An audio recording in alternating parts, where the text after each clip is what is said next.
Alhamdulillahi Rabbil Alamin.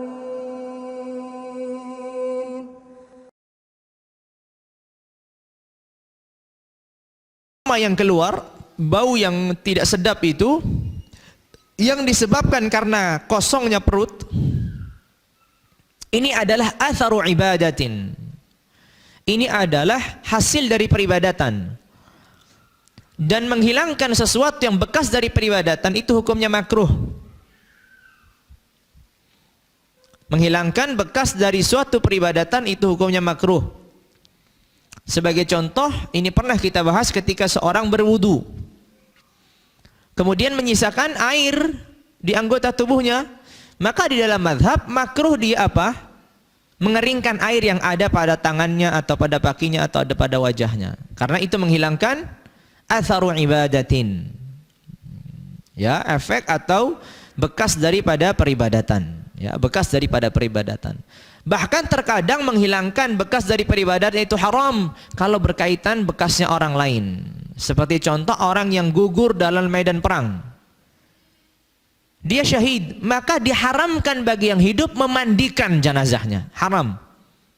Orang yang gugur dalam medan pertempuran antara kaum muslimin dan orang kafir, dia seorang muslim berperang di jalan Allah, kemudian dia gugur, maka diharamkan untuk dimandikan, nggak boleh dimandikan. Kenapa? Karena akan menghilangkan bekas dari peribadatan, yaitu jihad di jalan Allah.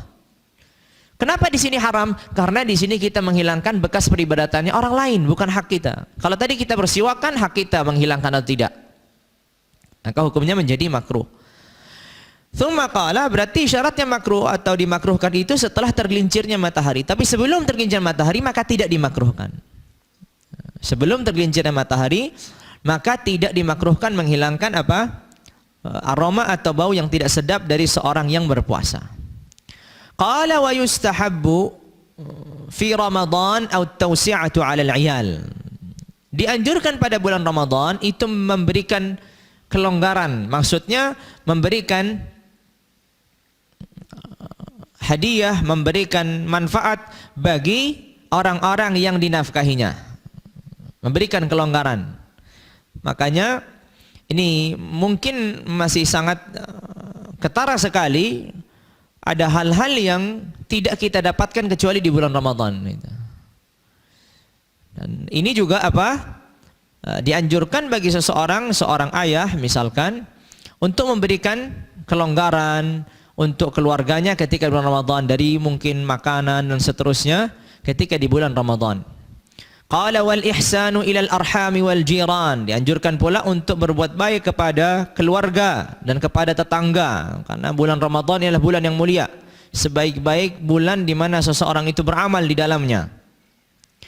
Qala wa iktsarus sadaqati wat tilawati wal mudarasah, dan memperbanyak sedekah, memperbanyak tilawatul Quran dan memperbanyak belajar Al-Quran.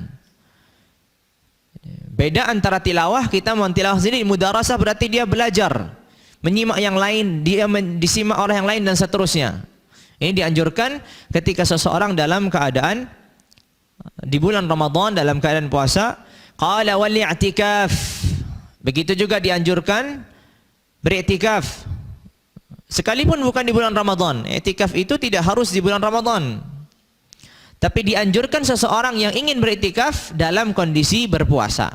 Misalkan seseorang ingin beriktikaf di masjid hari Senin misalkan, di luar bulan Ramadan, boleh, dalam posisi dia puasa. Maka ini apa namanya? Peribadatan yang sendiri. Qala wal i'tikaf la siyama al-'ashril awakhir, terutama kata beliau 10 malam terakhir di bulan Ramadan dianjurkan untuk i'tikaf.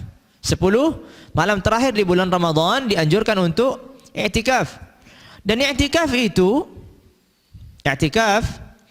adalah menetap di masjid walaupun sesaat dengan niat mendekatkan diri kepada Allah. Menetap di masjid walaupun sesaat dengan niat mendekatkan diri kepada Allah, itu i'tikaf. Jadi orang sekarang dari tadi pagi sampai sekarang kita diam di masjid, kalau tadi kita niatkan dari awal i'tikaf, maka kita mendapatkan pahala i'tikaf. Kalau kita menghadirkan niat tadi dari pagi sampai sekarang kita menghadirkan untuk i'tikaf di rumah Allah, maka kita mendapatkan pahala i'tikaf. yaitu berdiam diri, menahan diri di masjid walaupun sesaat dengan niat mendekatkan diri kepada Allah. Sekalipun dia diam biasanya hanya duduk aja bengong. Tidak harus dia hanya baca Quran. Dia hanya bersandar aja, yang penting dia diam di masjid. Maka ini apa? Ini disebut dengan i'tikaf. Qala wa fiha lailatul qadri la siyama al-'ashr al-awakhir wa fiha lailatul qadr. Terutama pada 10 malam terakhir di dalam, karena di dalamnya ada apa? Ada malam Lailatul Qadar.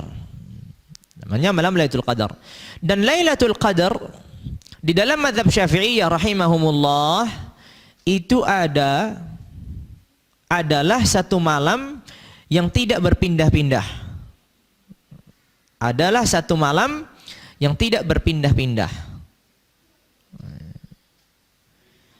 Hanya saja untuk memastikannya kapan itu yang tidak diketahui. Tapi di dalam mazhab Asy-Syafi'iyah rahimahumullah, malam yang paling diharapkan di dalam mazhab Syafi'iyah rahimahumullah itu antara 23 dan 21. Di dalam mazhab Syafi'iyah rahimahullah begitu. Malam yang paling diharapkan di dalam mazhab Syafi'iyah rahimahullah itu antara malam 21 atau malam 23. Ini dalam mazhab Syafi'iyah dan tidak berpindah-pindah setiap tahunnya. Ya hanya di situ aja. Karena kan kita mengetahui bahwasanya banyak di kalangan ahlul ilmi berpandangan bahwasanya malam Lailatul Qadar itu bisa berpindah-pindah dari tahun ke tahun.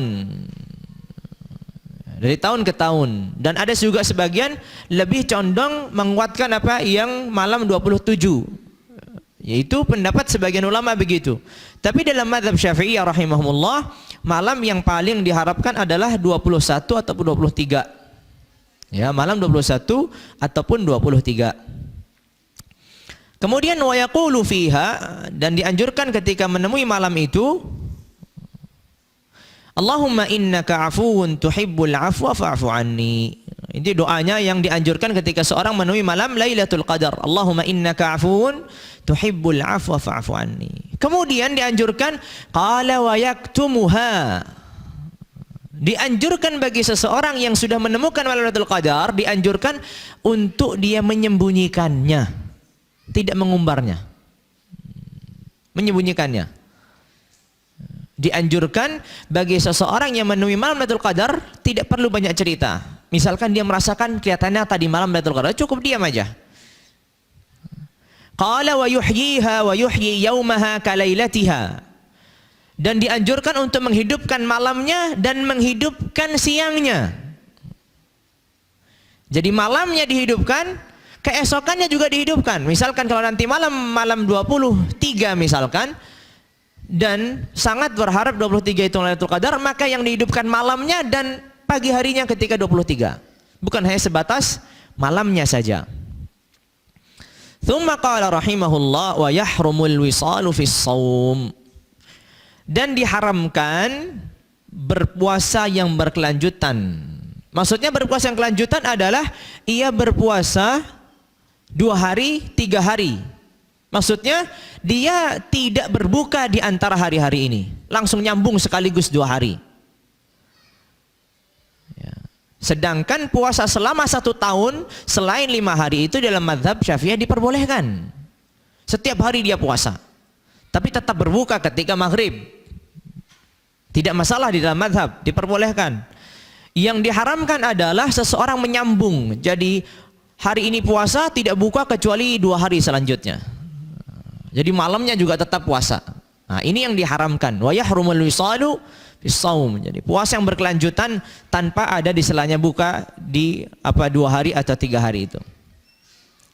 Tsumma qala rahimahullah faslun.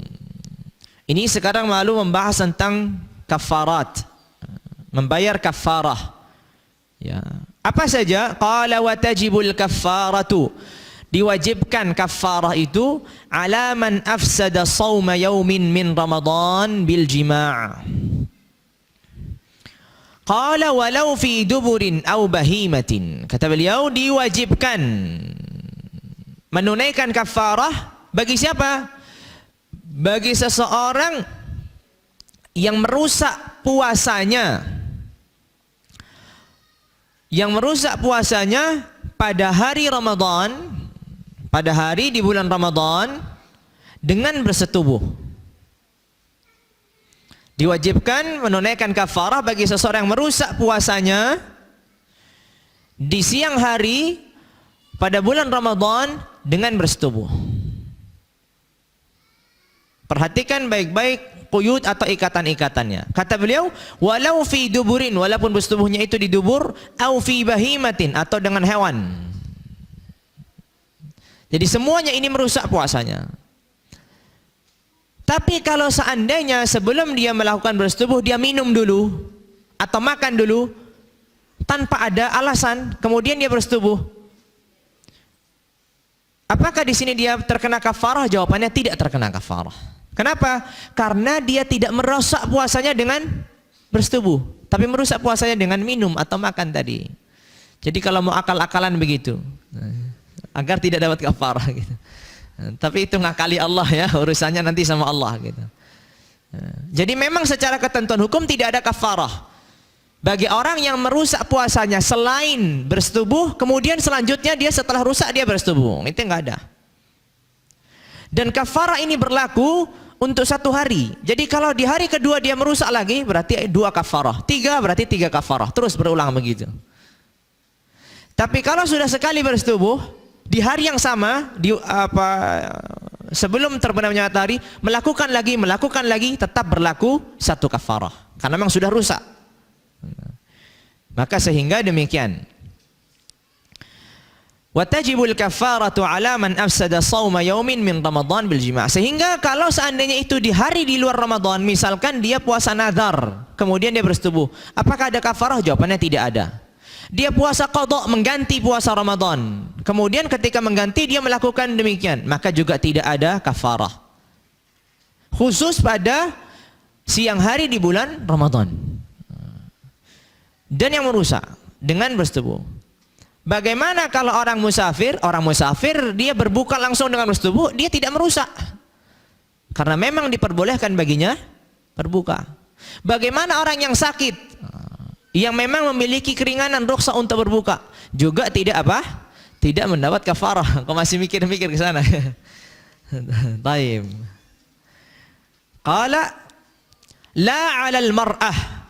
Yang diwajibkan membayar kafarah itu adalah suami atau laki-laki yang menggauli, bukan yang digauli. Sedangkan wanita tidak diwajibkan. Sedangkan wanita tidak diwajibkan membayar kafarah. Jadi yang terus wanita apa diwajibkan? Dia hanya membayar 1 hari itu aja, mengganti 1 hari, saum puasa 1 hari. Yang laki-laki yang bayar kafarah. Walaupun yang ngajak yang perempuan. Jadi tetap saja yang bertanggung jawab adalah yang laki-laki. Yang bayar kafarah adalah yang laki-laki, bukan yang perempuan. Qala wala 'ala man jama'a nasiyan aw mukrahan. Dan tidak pula diwajibkan membayar kafarah bagi seseorang yang melakukannya dalam keadaan lupa atau dalam keadaan terpaksa, berharap. Ima dia lupa atau terpaksa, maka ini tidak ada kafarah baginya. Walaupun puasanya tidak dianggap rusak, karena puasanya tidak dianggap rusak. Karena orang kalau lupa bersetubuh maka tidak dianggap puasanya rusak. Lanjut setelah itu dia tinggal apa? Tinggal lanjut puasa. Karena dia tadi menggaulinya dalam keadaan apa? Lupa. Ataupun dalam keadaan terpaksa seperti orang dipaksa tadi makan, maka tidak batal puasanya. Tidak batal puasanya, dilanjut saja dan tidak perlu mengganti.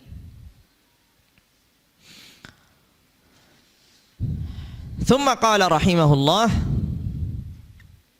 wala 'ala man afsada shauma ghairi Ramadan. Tidak diwajibkan bagi seorang yang merusak puasa selain di bulan Ramadan. Tadi yang saya sebutkan. Misalkan dia sedang puasa Senin Kemis atau Senin, misalkan hari Senin dia puasa, tiba-tiba di siang harinya menggauli istrinya. Apakah diwajibkan untuk bayar kafarah? Tentu tidak. Atau dia sedang puasa nazar, kemudian dia menggauli istrinya, maka ini juga tidak membayar kafarah, dan seterusnya. Ini berlaku hanya puasa Ramadan. Qala wala man aftara bi ghairi jima'. Begitu juga tidak ada kewajiban membayar kafarah bagi orang yang membatalkan puasanya selain dengan bersetubuh. Seperti contohnya tadi, dia minum, dia makan dulu baru kemudian bersetubuh. Tidak ada kafarah karena dia tadi membatalkannya dengan makan dan minum, bukan bersetubuhnya. Nah, ini tadi akal-akalan tadi. Tsumma qala rahimahullah wala 'alal musafiri wal maridi wa in zanaya. Tidak ada kewajiban membayar kafarah bagi orang yang sakit ataupun orang yang musafir walaupun mereka melakukan perzinahan. Kenapa? Karena mereka tidak diwajibkan puasa. Sakit dengan ketentuan yang tadi disebutkan di awal. Sekalipun mereka berzina, haram mereka ini berzina. Mereka berdosa. Tapi mereka ini ketika merusak puasanya memang mereka tidak ada kewajiban berpuasa. Sehingga dikatakan ada seorang itu dia berdosa karena perbuatannya dan dia berdosa karena merusak puasanya. Yang tadi yang disebutkan di awal tadi itu adalah orang berdosa karena dia merusak puasanya. Sedangkan ini dia berdosa bukan karena merusak puasanya tapi karena berzina. Sedangkan dia puasanya memang tidak diwajibkan karena dia dalam keadaan musafir atau dalam keadaan marid. Qala wala 'ala man dhanna annahu lailun fatabayyana naharan. Begitu juga tidak ada kewajiban bagi orang yang mengira itu masih malam ternyata terbukti itu adalah siang. Dikiranya masih gelap. Ternyata memang korden yang belum dibuka. Dikiranya masih malam. Ternyata terbukti itu adalah siang. Kan puasanya tidak sah ya. Kalau ia melakukan sesuatu pembatal di saat mengiranya dia ini masih malam, ternyata terbukti pembatal itu dilakukan ketika sudah di siang, maka kan batal puasanya. Puasanya tidak sah. Tapi di sini karena dia mengiranya malam, jadi dia ini seakan-akan tidak sengaja begitu. Maka tidak ada kafarah di situ. Qala wahia, al-kafarah itu apa kafarahnya? Apa kafarahnya? Qala itqu raqabatin mu'minah salimatin minal uyubil lati tukhillu bil amal. Membebaskan seorang budak.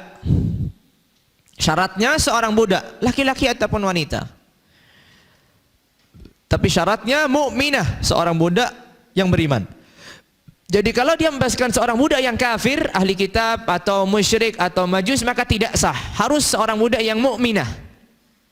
Kemudian juga apa?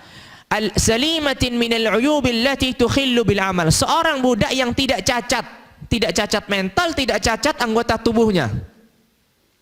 Budak yang sempurna, artinya budak yang bisa digunakan untuk atau diperintahkan untuk bekerja. Qala fa illam yajid, kalau dia tidak mendapatkan budak seperti zaman kita sudah tidak ada perbudakan, qala shama syahraini mutatabi'ain. Ia berpuasa 2 bulan berturut-turut. Ia berpuasa 2 bulan berturut-turut. Tentu berat ini. Dia 1 bulan aja nggak berhasil. Gimana mau 2 bulan? Tapi kata beliau, sama syahraini mutatabi'ain. 2 bulan berturut-turut, tidak boleh adanya terputus. Sekalipun terputusnya dengan sakit ataupun dengan safar, nggak boleh. Harus terus.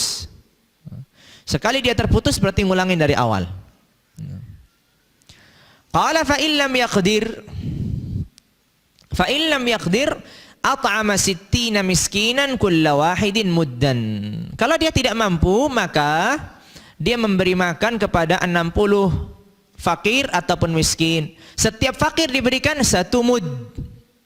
Setiap fakir diberikan 1 mud.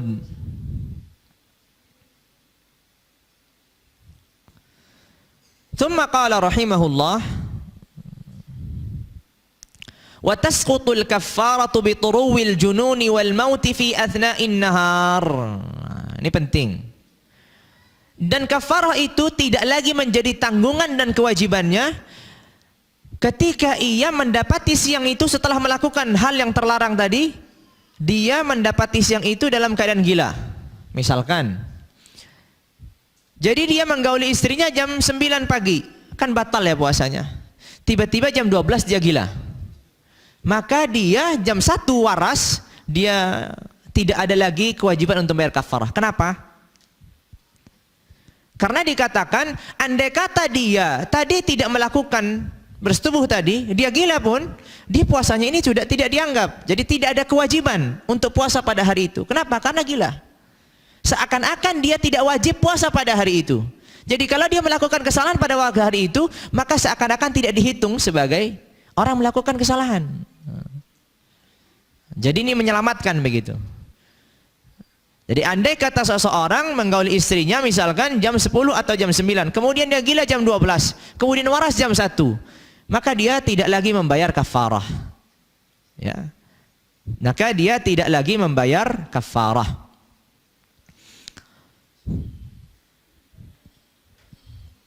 Thumma qala rahimahullah, la bil maradhi was safar, tapi tidak gugur dengan adanya sakit. Nah, tidak bisa gugur. Misalkan setelah dia menggauli jam 9, jam 10 dia sakit. Yang mana sakit ini semakin parah, semakin parah, semakin parah sampai terbenam matahari. Apakah gugur membayar kafarahnya? Jawabannya tidak. Berbedanya dengan orang gila tadi, orang sakit kalau dia tidak berpuasa dia harus mengganti. Tapi orang gila dia tidak harus mengganti. Tidak harus mengganti. Sehingga sekalipun dia menggauli kemudian dia sakit, kafarah itu tetap menjadi tanggung jawabnya. Begitu juga kalau dia safar. Begitu juga kalau dia safar. Qala wala bil i'sar. Dan tidak gugur juga ketika dia tidak mampu.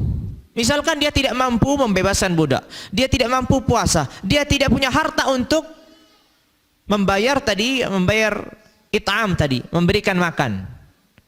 Sekalipun dia tidak mampu tiga-tiganya ini, bukan berarti dia gugur, tapi ini menjadi tanggungannya sampai dia meninggal. Kalau ternyata saya meninggal tidak mampu, ya sudah berarti gugur.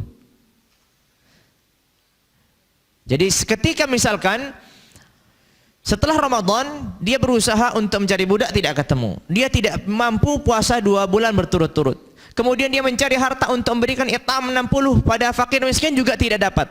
Ini masih menjadi tanggungannya sampai kapanpun, kecuali dia meninggal dalam keadaan tidak mampu, maka Allah maafkan. Tapi dia tidak gugur kewajibannya sampai mendapatkannya suatu saat. Qala wa likulli yawmin yufsiduhu kaffarah. Kata beliau, setiap satu hari yang dirusaknya dengan melakukan bersetubuh tadi, itu ada satu kafarah. Berarti kalau dia 3 hari, berarti bayar 3 kafarah. Berarti 3 budak atau 6 bulan gitu. Jadi 2 bulan, 2 bulan, 2 bulan gitu kan. Atau 60 kali 3 pada fakir miskin. Baik, memberikan makan. Tsumma qala rahimahullah, wa yajibu muddun min ghalibi qutil balad. Makanan yang diberikan itu adalah, kata beliau, wa yajibu muddun min ghalibi qutil balad wa yusrabu ila al-fuqara'i awil masakin li kulli yawm yukhraju min tarikati man mata wa alaihi shaumin Ramadan aw ghairihi wa tamakkana min al-qada. Kata beliau, ini gambaran bagi seseorang yang tidak berpuasa karena memang keadaannya tidak mampu berpuasa disebabkan karena tua atau sakit yang tidak diharapkan kesembuhan, maka dia membayar yang disebut dengan it'am. Setiap satu harinya 1 mud. Setiap satu harinya 1 mud. Orang tua usianya sudah 90 tahun, nggak bisa lagi berpuasa. Maka selama 30 hari, maka 30 mud. Setiap 1 mudnya diberikan kepada fakir dan miskin. Setiap mudnya diberikan kepada fakir dan miskin. Berarti 30 mud. Begitu pula kata beliau di sini, bagi seseorang yang memiliki tanggungan mengganti puasa dan ia sempat melewati hari mampu mengganti tapi keburu meninggal. Ini contohnya gimana? Contoh orang sakit 30 hari. Setelah sakit itu dia sembuh. Syawal sembuh, Dzulqa'dah sembuh, Dzulhijjah sembuh, Muharram sembuh. Tapi ia nggak sempat membayar. Maksudnya nggak sempat, dia tidak menyempatkan diri. Sebenarnya dia mampu membayar. Maksudnya dia mampu mengganti. Tapi dia sengaja, nantilah kalau nanti aja saya mau gantinya di bulan Rajab misalkan, atau di bulan Sya'ban misalkan, atau di bulan Jumada misalkan. Ternyata di bulan Rabiul Awal meninggal. Pertanyaannya, dia tadi memiliki waktu dan kesempatan untuk mengganti atau tidak? Ia memiliki kesempatan dan waktu untuk mengganti, tapi dia tidak mengganti. Maka di sini diwajibkan dari harta yang ditinggal itu dikeluarkan makanan untuk dibagikan kepada fakir dan miskin. Sesuai dengan berapa yang dia tidak berpuasa di situ. Misalkan dia 10 hari, maka ya 10 mud. Dikeluarkan dari mana 10 mud ini? Dari tarikahnya, dari peninggalan harta warisnya. Itu bagi siapa? Bagi seseorang yang memiliki tanggungan puasa dan memiliki waktu untuk mengganti. Tapi dia tidak mengganti, keburu meninggal dunia. Terburu dia apa? Meninggal dunia. Kalau seandainya seseorang tidak puasa, artinya punya tanggungan, harus mengganti, dan ternyata juga tidak memiliki kesempatan untuk mengganti. Misalkan dia selama 30 hari Ramadan dia buka, masih muda misalkan, usia 25 tahun, dia berbuka selama 30 hari karena dia sakit. Setelah masuk Syawal dia tidak sembuh dan kemudian langsung meninggal. Dan langsung meninggal. Di sini pertanyaannya, orang ini tidak memiliki kesempatan untuk mengganti. Orang ini tidak memiliki kesempatan untuk mengganti. Artinya tidak ada kewajiban bagi dirinya. Karena tadi dikatakan divonis sama dokter, misalkan ini insya Allah bisa sembuh, nanti insya Allah beberapa hari penanganan sembuh, tidak akan lama penyakitnya. Tapi Allah mentakdirkan hal yang lain. Tiba-tiba ia meninggal di bulan Syawal dan belum sempat untuk membayar atau mengganti puasanya. Maka di sini tidak ada kewajiban membayar it'am kepada orang fakir dan miskin yang diambilkan dari hartanya. Karena memang ia tidak apa? Karena memang ia tidak ada kesempatan untuk mengganti.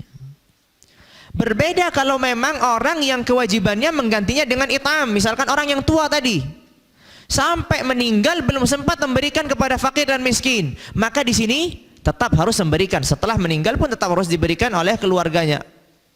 Misalkan orang tua usia 90 tahun, dia tidak puasa 30 hari dan belum mengeluarkan fidyahnya, belum mengeluarkan it'amnya selama 30 hari itu. Kemudian dia wafat. Apakah ini dikeluarkan dari hartanya? Naam, dikeluarkan, diambil sebelum dibagi warisnya. Tsumma qala rahimahullah au ta'adda bi fitrihi. Atau juga orang yang berbuka puasa tanpa ada sebab, kemudian ia meninggal. Ia memiliki waktu untuk membayar atau tidak memiliki waktu untuk membayar. Misalkan orang, subhanallah, kita banyak mendapatkan kasus begini, orang tidak pernah puasa, 30 hari dia nggak puasa. Kenapa? Nggak ada sebab. Sehat-sehat, tidak ada penghalang sama sekali. Tapi dia nggak mau puasa. Berarti dia sengaja apa? Tidak puasa. Berarti dia ada kewajiban untuk mengganti. Sekarang ternyata orang ini meninggal. Maka di sini apa? Kewajibannya diambilkan dari hartanya untuk apa? Untuk it'am. Selama hidupnya tidak pernah berpuasa. Berarti tinggal dihitung aja. Tadi tinggal dihitung berapa? 30 hari, 30 mud, terus begitu. Maka kata beliau, au ta'adda bi fitrihi. Ini diberi apa? Dikeluarkan. Ada cara yang lain selain memberikan it'am. Qala aw yasumu anhu qaribuhu aw man adzina lahu al-warithu aw al-mayyit. Kalau orang eman dengan mengeluarkan hartanya, bisa dengan cara lain, yaitu apa? Dengan cara berpuasa atas nama orang yang memiliki tanggungan tadi. Misalkan ada seorang anak mendapati ayahnya 1 bulan ini tidak puasa tanpa ada sebab. Setelah meninggal, ayahnya ini hartanya banyak, tapi sang anak ini eman untuk mengeluarkan dari harta ayahnya sedekah untuk mayit tadi, it'am tadi, untuk yang menebus 30 hari tadi. Kemudian dia memilih, yang penting saya puasa. Akhirnya dibagi kepada saudara-saudaranya. Setiap satu orang misalkan satu, misalkan anaknya ada berapa gitu. Maka ini bisa. Jadi pilihannya dua. Kalau dia tidak it'am, memberikan makanan, atau dia apa? puasa atas nama yang memiliki tanggung jawab tadi. Memiliki tanggungan untuk puasa tadi. Misalkan orang selama 30 hari dia sengaja berbuka tanpa ada alasan, kemudian dia meninggal. Di sini anak-anaknya ada dua cara. Imma membayarkan fidyah setiap harus 1 hari 1 mud, atau anak-anaknya berpuasa atas nama ayahnya. Kalau misalkan selama 20 tahun misalkan tidak pernah puasa, begitu. 30 hari kali 20. Lalu kemudian anak-anaknya eman untuk mengeluarkan apa? Eman untuk mengeluarkan harta. Maka di sini kemudian anak-anaknya bersepakat untuk apa? Untuk puasa atas nama yang meninggal. Silahkan, nggak apa-apa. Kalau mau apa berkorban begitu nggak apa-apa. Tapi kalau sudah harinya sudah ratusan hari, siapa yang mau berkorban begitu? Qala auman adzina. Jadi boleh bagi kerabatnya untuk berpuasa atas nama yang meninggal ini. Begitu juga boleh orang yang diberikan izin oleh ahli waris. Misalkan keluarganya nggak ada yang mau puasa, tiba-tiba ada sahabat teman dekatnya, ya sudah, kalian nggak mau mengeluarkan uang untuk fidyah dia, biar saya yang puasa untuk menggantikannya. Nggak apa-apa, dia baik hati ini. Kata beliau, au man adzina lahul warith awil mayyit, atau memang diizinkan orang yang sudah meninggal. Misalkan orang yang sudah meninggal itu menulis wasiat, kalau seandainya nanti saya meninggal, tolong puasa saya ini yang saya sengaja 30 hari tidak puasa ini, tolong kamu gantikan. Misalkan berwasiat kepada temannya, nggak masalah. Ini salah satu tempat di mana seorang yang hidup bisa mewakili peribadatan bagi orang yang meninggal, yaitu puasa. Ini salah satu keadaan di mana seorang yang hidup bisa mewakili peribadatan orang yang sudah meninggal. Orang yang sudah meninggal punya tanggungan puasa 30 hari sengaja tanpa ada udzur. Maka di sini kemudian datang anak-anaknya bersepakat, anaknya misalkan 10 orang, maka kemudian setiap satu orangnya 3 hari, 3 hari, 3 hari, 3 hari, kan jadi 30. Ini boleh. Thumma qala rahimahullah wa yajibul muddu aidan ala man la yaqdiru ala as-shaum li haramin aw maradin la yurja bur'uhu. Ini tadi yang saya tegaskan di awal, diwajibkan untuk satu harinya 1 mud bagi orang yang tidak diharapkan kesembuhannya dan bagi orang yang sudah tua, tidak diharapkan lagi bisa kembali muda gitu. Maka ini dia sudah tidak mampu berpuasa, maka dia apa? Maka ia mengganti setiap satu harinya dengan 1 mud yang diberikan kepada fakir ataupun miskin. Thumma qala rahimahullah, ini tadi pertanyaan Pak Anan. Qala wa 'alal hamili wal murdi'ati idza aftarata khaufan 'alal waladi ma'al qada'. Kata beliau, fidyah ini juga berlaku bagi seorang ibu yang hamil dan ibu yang menyusui apabila mereka keduanya itu berbuka disebabkan anaknya, maka diharuskan membayar fidyah dan juga mengqadha. Kan tadi kita katakan ada 3 keadaan. Apabila seorang ibu hamil atau ibu menyusui tadi, dia hanya takut kepada dirinya, atau takut kepada dirinya dan anaknya, atau hanya takut kepada anaknya. Keadaan yang ketiga, takut kepada anaknya saja. Kalau dia berbuka karena disebabkan takut kepada anaknya saja, maka diwajibkan mengganti puasa dan juga membayar fidyah. 2 kewajibannya, mengganti dan membayar fidyah. Mengganti karena dia berbuka, membayar fidyah karena dia berbukanya disebabkan oleh orang lain, bukan sebab dirinya. Ini juga nanti akan disebutkan selanjutnya, kata beliau, wa 'ala man aftara li inqadhi hayawanin musyrifin 'alal halak. Begitu juga fidyah itu diwajibkan. Fidyah dan mengganti ini, mengganti puasa dan fidyah diwajibkan bagi seseorang yang menyelamatkan hewan ataupun manusia yang terhormat. Nanti akan saya sebutkan hewan ataupun manusia yang terhormat dan dia dalam posisi akan mati. Misalkan seorang melihat orang tenggelam, Sedangkan ia tidak mungkin menyelamatkan kecuali dalam posisi fit, bagus tubuhnya, maka dia harus minum madu dan seterusnya. Maka ketika dia makan dan minum demi menyelamatkan orang itu, berarti kan bukan untuk dirinya, tapi demi menyelamatkan orang itu, maka di sini dia diwajibkan membayar fidyah dan juga mengganti. Kenapa? Karena satu, dia berbuka, maka dia harus mengganti. Dua, karena dia bukanya itu disebabkan orang lain, maka dia apa? Harus membayar fidyah. Tapi itu dikhususkan kalau dia menyelamatkan manusia ataupun hewan yang terhormat. Karena di sana ada manusia yang tidak terhormat ataupun hewan yang tidak terhormat. Kalau hewan yang tidak terhormat itu sebagai contoh adalah anjing dan babi. Maksudnya, kalau babi jelas tidak terhormat. Mau dia babinya jinak, mau dia babinya liar, seperti apapun babi ini hewan tidak terhormat. Kalau anjing, anjing itu terbagi menjadi dua. Anjing yang terhormat, anjing yang tidak terhormat. Maksudnya, anjing yang tidak terhormat itu adalah anjing yang galak, anjing yang liar, ini tidak terhormat. Artinya, boleh seseorang membunuhnya.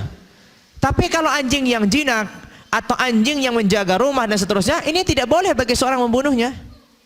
Tidak boleh bagi seorang membunuhnya.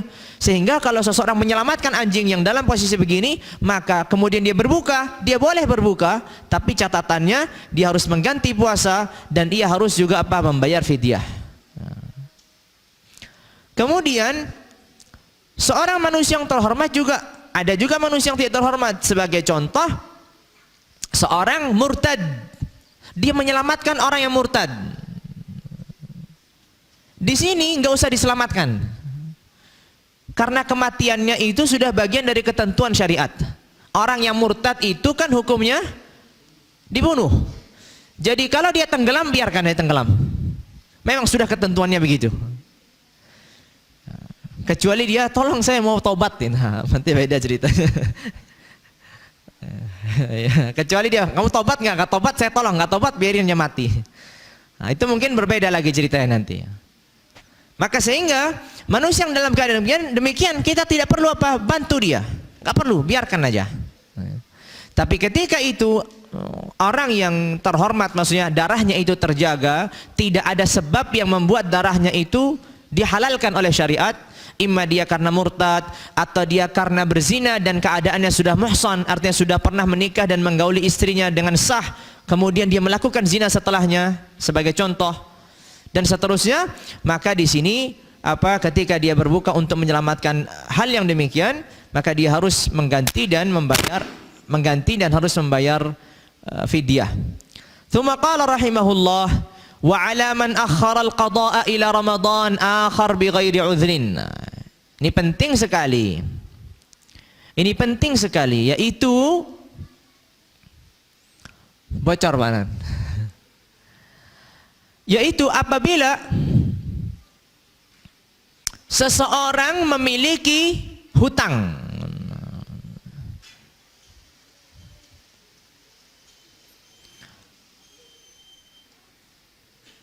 Apabila seseorang memiliki hutang.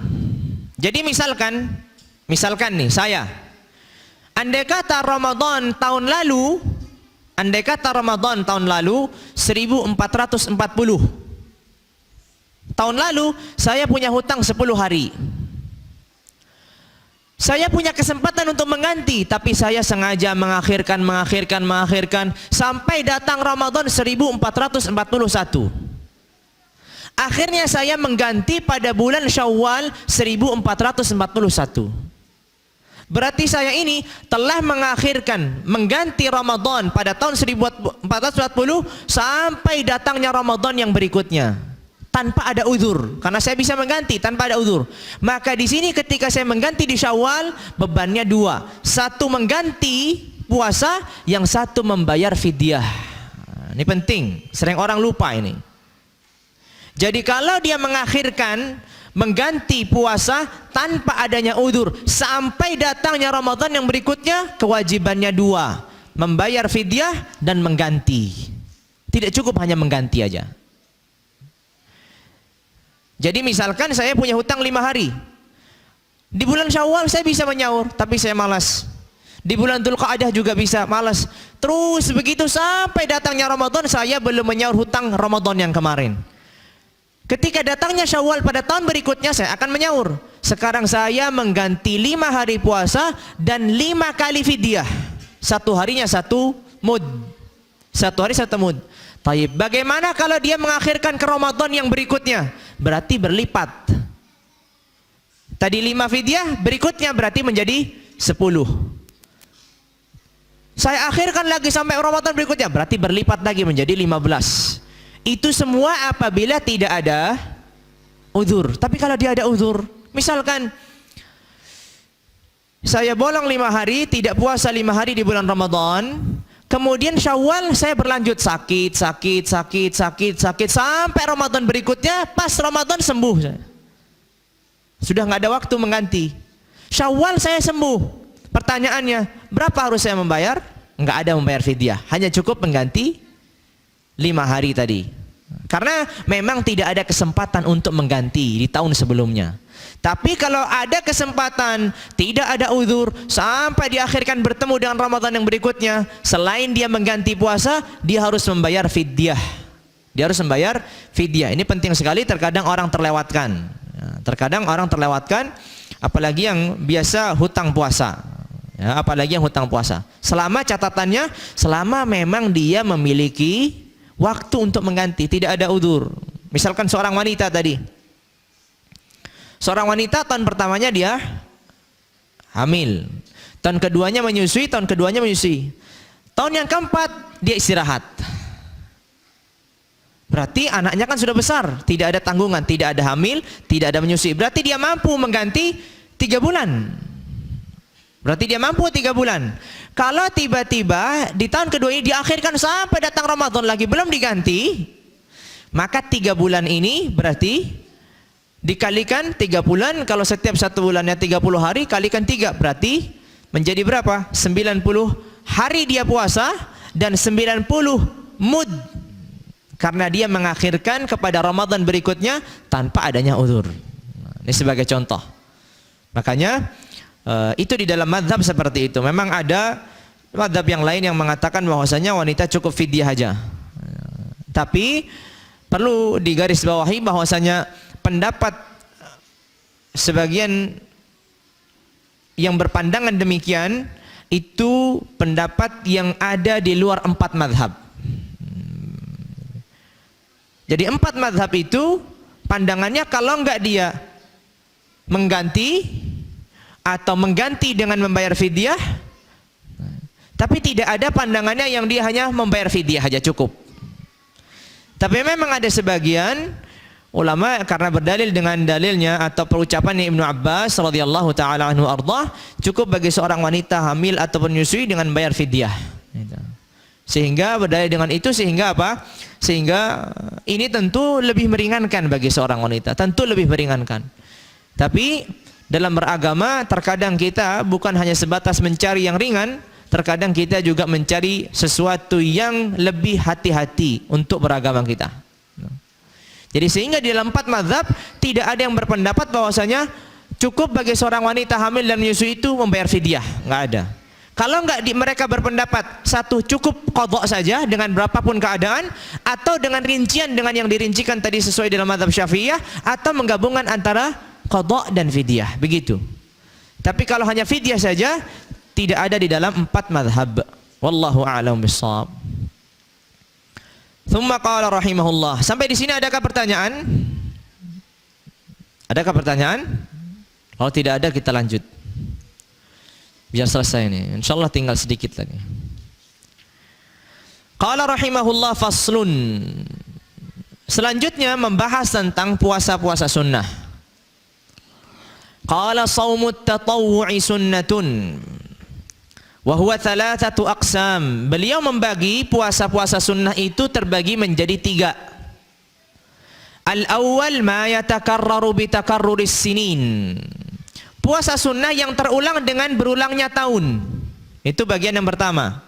Puasa sunnah yang berulang dengan berulangnya tahun. Seperti puasa qala wa huwa shaumu Arafah li ghairil hajj wal musafir. Puasa hari Arafah. Kan dalam setiap tahun satu kali aja. Tanggal 9 Dzulhijjah, berulang dengan berulangnya tahun. Tahun 1440 ada puasa Arafah, 1441 ada puasa Arafah, 1442 ada puasa Arafah. Jadi hanya berputar sekali dalam setahun. Contohnya puasa Arafah bagi siapa? Kata beliau bagi seorang yang selain orang yang berhaji. Orang yang haji tidak di dalam mazhab tidak disunnahkan puasa. Karena posisinya dia sedang sibuk wukuf di Arafah. Di dalam mazhab orang yang sibuk haji dan sedang wukuf di Arafah tidak disunnahkan dalam keadaan puasa. Tapi selain orang yang haji maka disunnahkan untuk puasa. Qala wal musafir, begitu juga orang yang safar. Orang yang safar ini juga tidak disunnahkan puasa Arafah. Orang yang safar ini juga tidak disunnahkan puasa Arafah, dengan catatan ketika puasanya membuat dirinya letih atau lelah atau membuat dirinya lemah begitu. Tapi kalau dia sehat, dia kuat, enggak ada masalah. Tetap disunnahkan walaupun dalam keadaan musafir. Ya, walaupun dalam keadaan musafir. Seperti tadi puasa Ramadan. Qala wa ashri Dzulhijjah. Begitu pula disunnahkan berpuasa pada 10 awal dari bulan Dzulhijjah. Tentu maksud 10 awal ini selain tanggal 10-nya. Karena tanggal 10 itu hari apa? Idul Adha. Dianjurkan bagi seseorang puasa 10 awal Dzulhijjah selain tanggal 10-nya, karena 10-nya haram puasa. Karena itu Idul Adha. Jadi tanggal 1, 2, 3, 4 sampai tanggal 9 di bulan Dzulhijjah ini dianjurkan seseorang untuk puasa. Ini kan berulang setiap berulangnya tahun. Qala wa Ashura wa Tasu'a wal 11 minhu. Begitu pula puasa pada 10 Muharram, 9 Muharram dan 11 Muharram. 3 hari. 9, 10, 11. Jadi utamanya yang paling sempurna itu puasa 3 hari. 9, 10, 11. Di bawahnya 9 dan 10. Di bawahnya 10. 10 aja. Jadi utamanya puasa 3 hari. 9, 10, 11. Di bawahnya lagi 9, 10. Atau 10, 11. Di bawahnya lagi hanya 10. Itu sunnahnya begitu puasa Ashura. Dan ini juga berulang dengan berulangnya tahun ya, masih dalam bagian yang pertama. Tsumma qala rahimahullah wa sittin min Syawal. Begitu juga puasa sunnah yang lainnya adalah 6 hari dari bulan Syawal. Man shama Ramadan thumma atba'ahu sittan min Syawal faka'annama shama ad-dahr. Orang yang puasa Ramadan kemudian diikuti dengan 6 hari di bulan Syawal, seakan ia puasa 1 tahun. Artinya satu puasa dihitung dengan 10 kali lipat. Sehingga 36 hari menjadi 360 hari begitu. Qala wa sunnata waliha wa ittisaluha bil Id. Dan disunnahkan dalam puasa Syawal ini berkelanjutan. Disunnahkannya berkelanjutan, 6 hari langsung berturut-turut. Disunnahkannya pula bersambung dengan hari Id.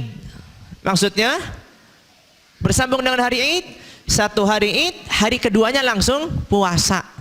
Ini susah bagi orang Indonesia ini. Masih musim lebaran. Tapi sesungguhnya saya mengamati dan melihat kan di dalam orang Jawa itu ada lebaran ketupat begitu ya. Itu nampaknya ada kaitannya dengan puasa ini. Karena puasa ketupat lebaran ketupat itu 6 hari setelah itu. Jadi bisa jadi memang dulu tradisinya sudah ada. Setelah hari lebaran itu langsung puasa. Maka setelah 6 hari kemudian baru ada lebaran baru lagi, yaitu lebaran ketupat. Maka sehingga ini ada, tapi zaman sekarang susah sekali. Tapi ini masih sangat terjaga di negara Arab. Di negeri Yaman ataupun di negeri Saudi ataupun yang lainnya, Idul Fitri itu cukup 1 hari. Hari kedua langsung berubah menjadi seperti Ramadan lagi. Bedanya nggak ada sholat tarawih aja. Jadi begadangnya juga begadangnya sama, habis subuhnya juga tidur sampai zuhur begitu. Orang Arab kan begitu kalau Ramadan. Jadi full malamnya bekerja, full malamnya dia mencari nafkah, ketika paginya sudah istirahat, apalagi habis subuh. Jadi jangan diharap kalau di ibu kota Son'a itu ketika di Yaman, setelah subuh itu jangan harap ada angkot, jalan-jalan semua sepi. Sampai nanti mulai sedikit, mulai ada jam 10, jam 11 itu mulai 1, 2 sudah mulai ramai. Terlebih lagi 10 hari terakhir, udah semakin lagi sepi lagi kalau sudah pagi. Nah ketika Syawal juga mengikuti begitu. Jadi 1 hari lebaran langsung nyambung.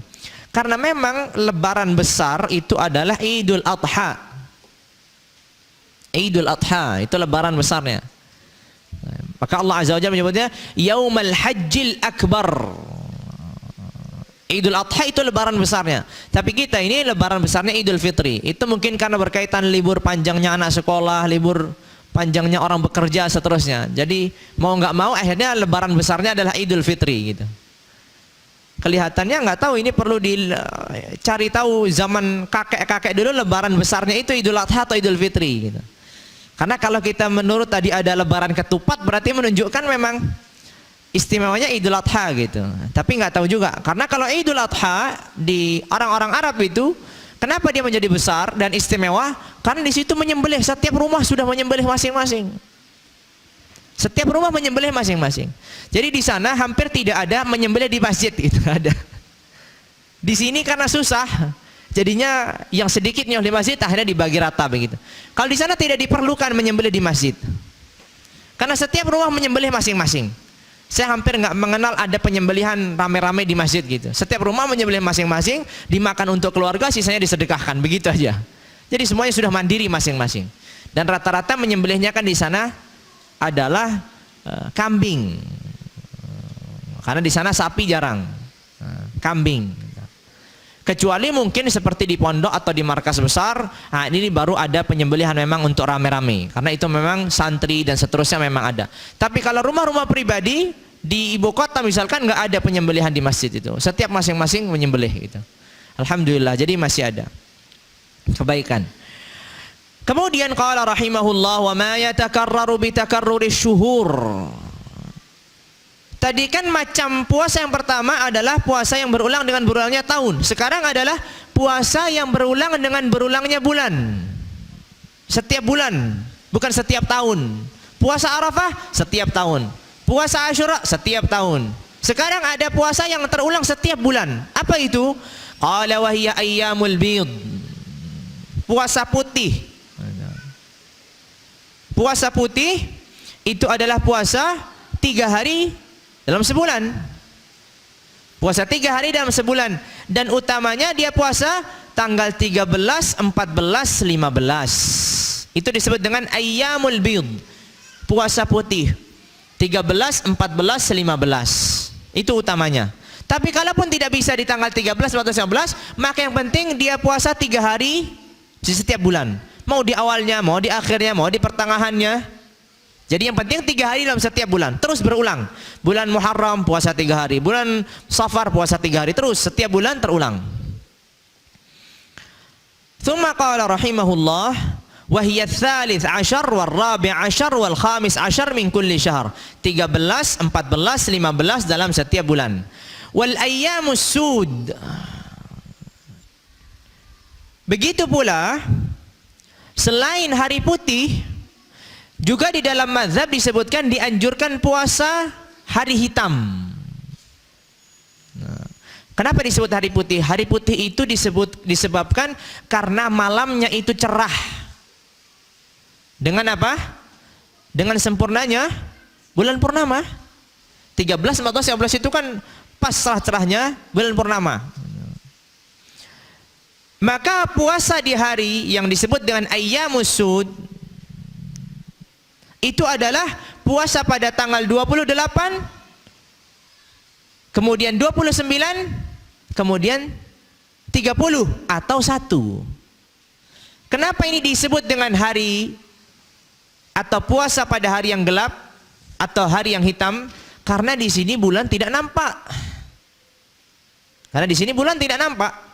28, 29, 1 ini kan, atau tanggal 30 ini kan bulan sangat redup sekali, hilal yang ada begitu. Qala wa ma yatakarraru bi takarruril asabi'. Bagian yang ketiga dari puasa-puasa sunnah adalah puasa yang berulang dengan berulangnya minggu, pekan. Tadi berulang tahun, sekarang tadi bulan, kemudian sekarang yang berulang dengan berulangnya pekan. Setiap satu pekan ada puasa. Qala wa huwal itsnain wal khamis. Puasa Senin dan Kamis. Qala wa yusannu shaumul ashhuril hurum. Dianjurkan, disunnahkan pula berpuasa pada bulan-bulan yang diharamkan. Apa saja bulan-bulan yang diharamkan? Seluruhnya. Puasa full. Wahiya Dzulqa'dah wa Dzulhijjah wa Muharram wa Rajab. Puasa pada bulan Dzulqa'dah, puasa pada bulan Dzulhijjah selain hari-hari yang diharamkan. Tanggal 10, 11, 12, 13. Ini kan hari diharamkan di bulan Dzulhijjah. Tapi selain itu dianjurkan. Jadi Dzulqa'dah, Dzulhijjah, Muharram, kemudian Rajab. 4 bulan. Yang disebut dengan bulan-bulan yang diharamkan. Bulan-bulan yang diagungkan, dimuliakan. Dianjurkan seseorang berpuasa. Kalau nggak bisa full, dia puasa, memperbanyak puasa di dalamnya. Qala wa Rajab, qala wa kadza shaumu Sya'ban. Dianjurkan pula dia memperbanyak atau puasa seutuhnya pada bulan Sya'ban. Kalau enggak dia banyak puasa di bulan Sya'ban, setidaknya dia sebagiannya, atau memang kalau dia bisa maka seutuhnya pada puasa pada bulan Sya'ban. Qala wa afdaluha al-Muharram, thumma baqil hurum, thumma Sya'ban. Di antara bulan-bulan ini, mana yang paling utama kita seorang itu berpuasa? Kata beliau, yang paling utama puasa pada bulan Muharram. Kemudian derajat yang tingkatan keduanya adalah bulan-bulan yang diharamkan yang lain, yaitu Dzulqa'dah, Dzulhijjah, Rajab. Ini satu tingkatan. Muharram tingkatan pertama. Tingkatan di bawahnya ada 3 bulan, yaitu Dzulqa'dah, Dzulhijjah dan Rajab. Di bawahnya lagi adalah Sya'ban. Jadi begitu tingkatannya. Tsumma qala rahimahullah wa yukrahu ifradul jum'ah. Dimakruhkan ia mengkhususkan puasa hanya satu pada hari Jumat. Saya puasa khusus hari Jumat. Tapi tidak dimakruhkan kalau dia puasa sebelumnya. Misalkan dia puasa Kamis, kemudian dia ikut puasa Jumat juga. Ini enggak makruh. Karena dia tidak mengkhususkan hari Jumat saja. Karena dia puasa sudah pada hari Kamisnya, kemudian dilanjut Jumat. Atau ia puasa Jumat dilanjut Sabtunya juga puasa lagi. Maka ini tidak mengapa. Tapi mengkhususkan hari Jumat, hukumnya makruh. Begitu juga mengkhususkan hari Sabtu, begitu juga mengkhususkan hari Ahad. Misalkan hanya puasa hari Sabtu aja. Di dalam mazhab hukumnya makruh. Sekalipun ada sebagian ulama mengharamkan. Mengharamkan puasa pada hari Sabtu, mengkhususkan puasa pada hari Sabtu. Tapi dalam mazhab hukumnya makruh apabila ia puasa satu hari saja. Tapi kalau sudah puasa Jumat kemudian dihitungi Sabtu, maka tidak masalah. Begitu juga hari Ahad khusus. Qala wa afdhalus siyam shaumu yaumin wa fitru yaum. Dan sebaik-baik puasa adalah puasa satu hari kemudian berbuka satu hari. Ini yang disebut dengan puasa Daud, siyamu Daud. Satu hari puasa, satu hari enggak. Satu hari puasa, satu hari enggak. Ini puasa yang paling berat mungkin. Maka inilah puasa-puasa yang disunnahkan dan itulah bagian-bagiannya. Dengan ini selesai pembahasan berkaitan dengan puasa yang disebutkan oleh Al-Imam Abdullah bin Abdurrahman Bafadl rahimahullahu rahmatan wasi'ah. Abdullah bin Abdurrahman Bafadl di kitabnya Al-Muqaddimah Al-Hadramiyah. Di kitabnya Al-Muqaddimah Al-Hadramiyah. Itu yang disebutkan secara matannya.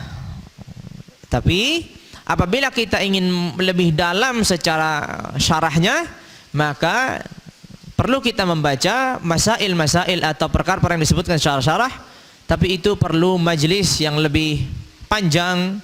Begitu juga perlu pembelajaran yang lebih mendalam dan lebih mendetail. Karena memang Muqaddimah Al-Hadramiyah ini salah satu kitab sebenarnya cukup penting, apalagi terkhusus dalam berkaitan peribadatan. Karena banyak fokusnya hanya pada hal-hal yang berkaitan dengan peribadatan. Lebih lengkap. Hanya saja kalau membaca syarahnya akan lebih luas lagi. Ini termasuk kitab matan yang cukup ringkas, kemudian memiliki beberapa syarah, dan syarahnya pun memiliki hasyiah atau penambahan syarah di atas syarah begitu. Sehingga dengan ini kita sudah sempurna membahas tentang masalah puasa. Sebelum kita tutup dan kita akhiri, ini hari ini daurahnya lebih cepat ini berakhirnya. Adakah pertanyaan yang berkaitan dengan puasa?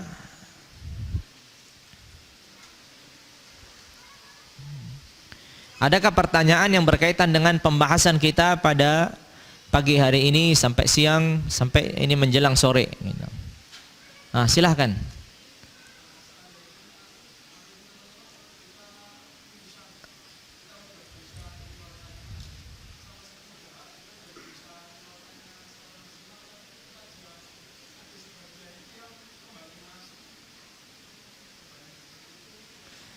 Kalau seandainya tidak sengaja masuknya, ya tidak membatalkan. Kalau tidak sengaja masuknya, maka tidak membatalkan. Ya. Kalau misalkan dahaknya itu kita sudah berusaha mengeluarkan, ternyata dia tertelan, ya nggak membatalkan, orang dia nggak ada sengaja di situ. Nah, ya. Wallahu a'lam bishawab. Adakah pertanyaan yang lain? Ya, silahkan.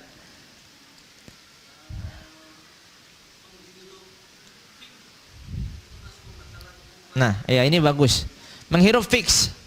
Menghatalkan puasa atau tidak? Sekarang fix itu ada minyaknya, ada cairannya nggak? Ada.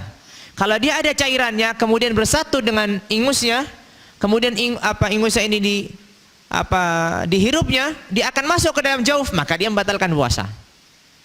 Tapi kalau hanya ingus saja murni, ini kan nggak membatalkan puasa. Tapi ketika ada sesuatu cairan bercampur dengannya, membatalkan puasa. Begitu pula orang yang sakit asma. Orang sakit asma itu kan ada yang semprot begitu ya, yang semprot itu. Nah, semprot itu ada cairannya nggak? Ada. Gitu. Ketika ada cairannya, maka dia membatalkan puasa. Maka ada membatalkan puasa karena akan ditelan masuk ke dalam, maka membatalkan puasa. Ya, ketika demikian. Wallahu a'lam bishawab. Ada pertanyaan yang lain? Silakan.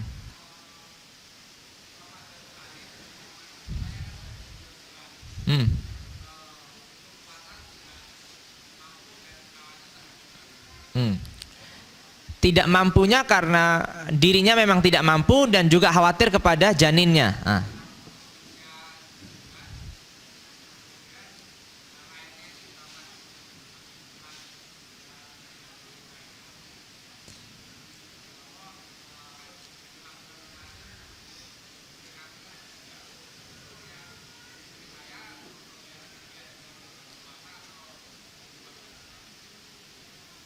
Jadi sekarang bisa mengganti, sudah nggak ada putih, meninggal ininya anaknya.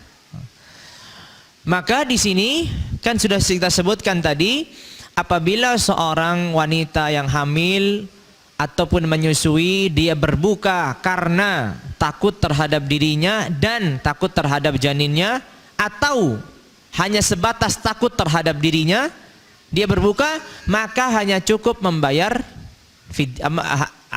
maka dia hanya cukup mengganti puasa, tidak perlu membayar fidyah. Ya, tidak cukup mengganti puasa, tidak perlu membayar fidyah begitu. Berapa hari? 30 hari berarti ya? Iya, 30 hari. Ya. Berarti ya dia mengganti puasanya selama 30 hari itu. Wallahu a'lam bishawab. Tapi menggantinya ini longgar, tidak segera. Boleh dia mencicilnya gitu. Karena dia tadi berbukanya itu disebabkan adanya udzur, sehingga boleh dia misalkan 1 hari diselingi, 1 hari diselingi. Yang penting jangan sampai datang Ramadan.